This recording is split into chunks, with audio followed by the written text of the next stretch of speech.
അസ്സലാമു അലൈക്കും. Welcome back to my channel. അപ്പോൾ ഞാൻ ഒരു കാര്യം എനിക്ക് മനസ്സിൻ്റെ ഉള്ളിൽ കടന്നിട്ട് ഭയങ്കര ഇടങ്ങേറ് കേട്ടോ.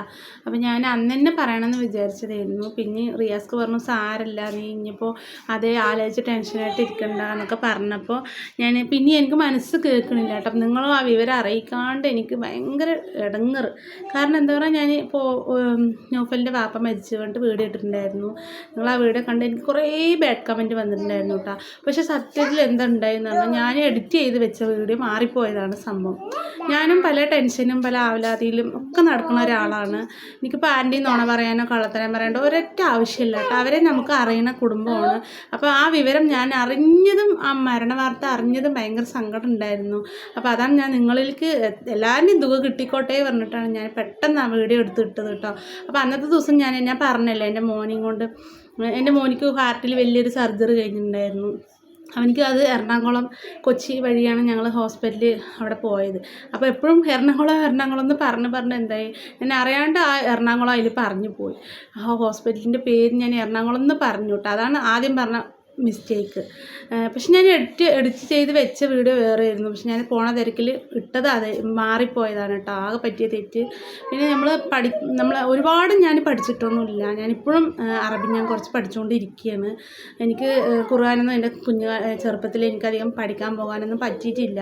അങ്ങനത്തെ ഒരു അവസ്ഥയിലും സാഹചര്യത്തിലേക്കായിരുന്നു നമ്മുടെ ജീവിതം. ഇപ്പോഴാണ് ഒന്ന് മെച്ചപ്പെട്ട്, ഈ പ്രായത്തിലായപ്പോഴാണ് ഒന്ന് മെച്ചപ്പെട്ട് വന്നത്. അപ്പോൾ എനിക്ക് എൻ്റെ കുഞ്ഞു പ്രായത്തൊന്നും എനിക്ക് പഠിക്കാനൊന്നും പറ്റിയിട്ടില്ല. അപ്പോൾ അതിൻ്റെ ഒരു കുറച്ച് ഇതൊക്കെ ഉണ്ടാവും, നമ്മൾ ചെല്ലണയിലും പറയണയിലൊക്കെ കുറച്ച് മിസ്റ്റേക്കൊക്കെ വന്നിട്ടുണ്ട്. അപ്പോൾ എല്ലാം തികഞ്ഞ് ആരും ഭൂമിയിലേക്ക് വരുന്നില്ലല്ലോ, എല്ലാവർക്കും ഓരോ കുറവുകളും ഒക്കെ ഉണ്ടാവും. അപ്പോൾ എനിക്ക് ആ കമൻറ്റൊക്കെ കണ്ടപ്പോൾ ഭയങ്കര സങ്കടമായിട്ടോ. അപ്പോൾ ഞാൻ എല്ലാവരുടെയും തുക കിട്ടിക്കോട്ടെ, അറിയാത്തവരൊക്കെ അറിഞ്ഞോട്ടെ. ഇന്നിപ്പോൾ ഓരോരുത്തർ അറിഞ്ഞവരുണ്ട് കേട്ടോ. അപ്പോൾ അങ്ങനെ വിചാരിച്ചിട്ട് ഞാൻ അപ്പോഴത്തെ ഒരു ഇതിലിട്ട വീഡിയോ ആയിരുന്നു അത്. ഞാനിങ്ങനെ ആരുടെയും പറഞ്ഞു വിടുന്ന വീഡിയോ ഇടുന്ന ഒരാളെ അല്ല. ഞാൻ എൻ്റെ മാത്രം ലൈഫ് ഇട്ടിട്ട് വീഡിയോ ഇടുന്ന ഒരാളാണ്. അല്ലാണ്ട് അവരുടെ വെച്ച് എനിക്ക് യൂട്യൂബിൽ നിന്ന് വരുമാനം ഉണ്ടാക്കാൻ അങ്ങനെ ഒരു പ്ലാനും എൻ്റെ മനസ്സിലുണ്ടായിരുന്നില്ല. എൻ്റെ മലക്കുകൾക്ക് അറിയും ഞാൻ എന്താ വിചാരിച്ചതെന്നുള്ളത്. എനിക്ക് മറ്റുള്ളവരെ ബോധിപ്പിക്കേണ്ട ആവശ്യമൊന്നുമില്ല. എന്നാലും എനിക്കിങ്ങനെ കമൻറ്റ് കണ്ടപ്പോൾ അവരോടൊന്ന് ഈ വിവരം പറയണമെന്ന് ഭയങ്കര ആഗ്രഹമുണ്ട്. അതുകൊണ്ട് കേട്ടോ ഞാൻ ഈ വീഡിയോ ആയിട്ട് വന്നത്. അപ്പോൾ നമുക്ക് നമ്മുടെ ഉമ്മി ഇപ്പി ഉള്ള കാലം വരെ നമുക്ക് നമ്മുടെ മനസ്സിലേക്ക് ഒരു സന്തോഷമാണ്.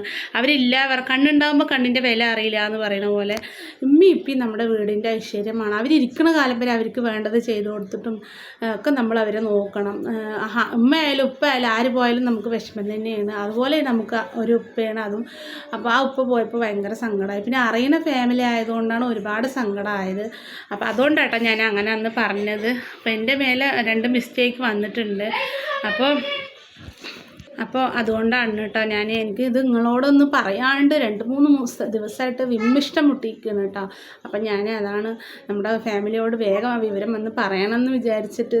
അപ്പോൾ റിയാസ് ഖാനത്തെ ഞാൻ കുറേ പറഞ്ഞ് കരഞ്ഞു കേട്ടോ. എനിക്കങ്ങനെ പറഞ്ഞു പോയാൽ ഭയങ്കര വിഷമമായിരുന്നു. എന്താ പിന്നെ ചെയ്യുക, നമ്മൾക്ക് കുറേ വ്യൂ കിട്ടണമല്ലോ, കുറേ വരുമാനം, അതിലൊന്നുമല്ല കാര്യം. നമ്മളറിയാത്ത കുറേ പേരുണ്ടാവും. അപ്പോൾ അവരെയൊക്കെ ഒന്ന് വിവരം അറിയിക്കുക, അവരുടെയൊക്കെ തുക കിട്ടിക്കോട്ടെ എന്ന് വിചാരിച്ചിട്ട് പറഞ്ഞതാണ്. അപ്പോൾ അതിൽ ചെറിയൊരു മിസ്റ്റേക്ക് എൻ്റെ ഭാഗത്തു നിന്ന് വന്നു. ഞാൻ എന്താ ഇപ്പോൾ ചെയ്യുക, ഇനിയിപ്പോൾ പറഞ്ഞതൊന്നും തിരിച്ചെടുക്കാനും പറ്റില്ലല്ലോ. അപ്പോൾ എല്ലാവരും എന്നോട് ക്ഷമിക്കുക. അപ്പോൾ ഞാൻ ആ തെറ്റ് ഇങ്ങനെ പറഞ്ഞതിൽ എല്ലാവരും എന്നോട് ക്ഷമിക്കുക കേട്ടോ. അപ്പോൾ നമ്മളിപ്പോൾ എന്താ പറയുക, ഒരുപാട് പഠിപ്പും ഒരുപാടൊന്നും ഇല്ല നമുക്ക്. എന്നാലും നമുക്ക് അറിയണ പോലെയൊക്കെ നമ്മൾ പറയും, അത്രേ ഉള്ളൂ. എനിക്കിങ്ങനെ മറ്റുള്ളവരുടെ വീഡിയോ ഇട്ട് ശീലം അങ്ങനെയൊന്നും ഞാൻ പറയുന്ന ഒരാളേ അല്ല കേട്ടോ. അപ്പോൾ എന്തായാലും ക്ഷമിക്കുക എല്ലാവരും. അതുമാത്രമല്ല, നമ്മുടെ ഉമ്മി ഇപ്പി ഉള്ള കാലം വരെ നമുക്ക് സ്വർഗം എന്ന് പറഞ്ഞ പോലെ എന്താ പറയുക, അവരുള്ളപ്പോൾ നമുക്കൊരു സന്തോഷമൊക്കെ അല്ലേ. അല്ലോ കണ്ണുണ്ടാകുമ്പോൾ കണ്ണിൻ്റെ വില അറിയില്ല എന്ന് പറഞ്ഞ പോലെ നമ്മുടെ കൂടപ്പിറപ്പുകളും കുടുംബങ്ങൾക്കൊക്കെ നമുക്ക് വരുമ്പോൾ ആ വേദന അറിയുള്ളൂ. അപ്പോൾ എല്ലാവരും നമ്മുടെ ഉപ്പാക്കും ഉമ്മാക്കും വേണ്ടി അവർക്കൊക്കെ ദീർഘായുസ്സ് പഠിച്ചൊട്ട് കൊടുക്കട്ടെ എന്ന് നമ്മൾ പ്രാർത്ഥിക്കുക. മരണപ്പെട്ടു പോയവരുടെ ഖബറുകൾക്കൊക്കെ വീതി വിസ്താരം പഠിച്ച സ്വർഗ്ഗ പൂന്തോപ്പാക്കി കൊടുക്കട്ടെ എന്ന് നമുക്ക് എല്ലാവർക്കും ഒന്നിച്ച് നിന്ന് ദുആ ചെയ്യാം കേട്ടോ. അപ്പോൾ ഞാൻ ഇത് പറയാൻ വേണ്ടിയിട്ടാണ് കേട്ടോ ആകെ വന്നത്. അപ്പോൾ എല്ലാവരും ഞാൻ അങ്ങനെ പറഞ്ഞുകൊണ്ട് കുറേ ബാഡ് കമൻറ്റ് വന്നപ്പോൾ എനിക്ക് സത്യം പറഞ്ഞാൽ ഭയങ്കര സങ്കടമായിട്ടാണ്. അന്നത്തെ ദിവസം ഞാൻ എന്താ പറയുക, എന്തോ പോലെ ഞാൻ അതേ ആലോചിച്ച് ഇങ്ങനെ. എന്നിട്ട് പിന്നെ ചിലർ പറഞ്ഞു സാരല്ലടി, അത് ഇനിയിപ്പോൾ ഒന്നും ചെയ്യാൻ പറ്റില്ലല്ലോ, അങ്ങനെയാണ് ഇങ്ങനെയാണെന്നൊക്കെ പറയുകയും ചെയ്തു. എനിക്ക് ഭയങ്കര സങ്കടം പറഞ്ഞാൽ സങ്കടമായിട്ടാണ്. ഉമ്മ ഇപ്പം ഇല്ലാത്ത വീട് എന്തിനാ പറ്റിയാലേ? അവരുള്ള കാലം വരെ നമുക്ക് എന്താ പറയുക, എൻ്റെ ഉമ്മ ഇത്തിരി നേരം എൻ്റെ ആങ്ങളുടെ അടുത്തേക്ക് പോയാൽ എനിക്ക് ഇടങ്ങറാണ്. അപ്പം ഞാൻ റിൻഷിമോളിനെ കൊണ്ട് പറയും, ഉമ്മ ഇല്ലാണ്ട് ഒരു ജാതി ഉണ്ടല്ലടി ഇങ്ങനെ പറയും. അങ്ങനെ ഒരു ഇതാണ്. പിരിഞ്ഞിരിക്കുമ്പോഴേ നമുക്ക് കണ്ണുണ്ടാകുമ്പോൾ കണ്ണിൻ്റെ വില അറിയില്ല എന്ന് പറഞ്ഞ പോലെ അവരുണ്ടാവുമ്പോൾ അതൊരു സന്തോഷമാണ്. അപ്പോൾ എന്തായാലും ഞാൻ അങ്ങനെ പറഞ്ഞപ്പോൾ എനിക്ക് ഭയങ്കര സങ്കടമായിട്ടാണ്. എത്ര പറഞ്ഞാലും മതിയാവില്ല. എന്തായാലും പഠിച്ച ആ വാപ്പാൻ്റെ ഖബറിന് വീതി വിസ്താരം സ്വർഗ്ഗ പൂന്താപ്പാക്കി കൊടുക്കട്ടെ. നല്ലൊരു മരിപ്പായിരുന്നു.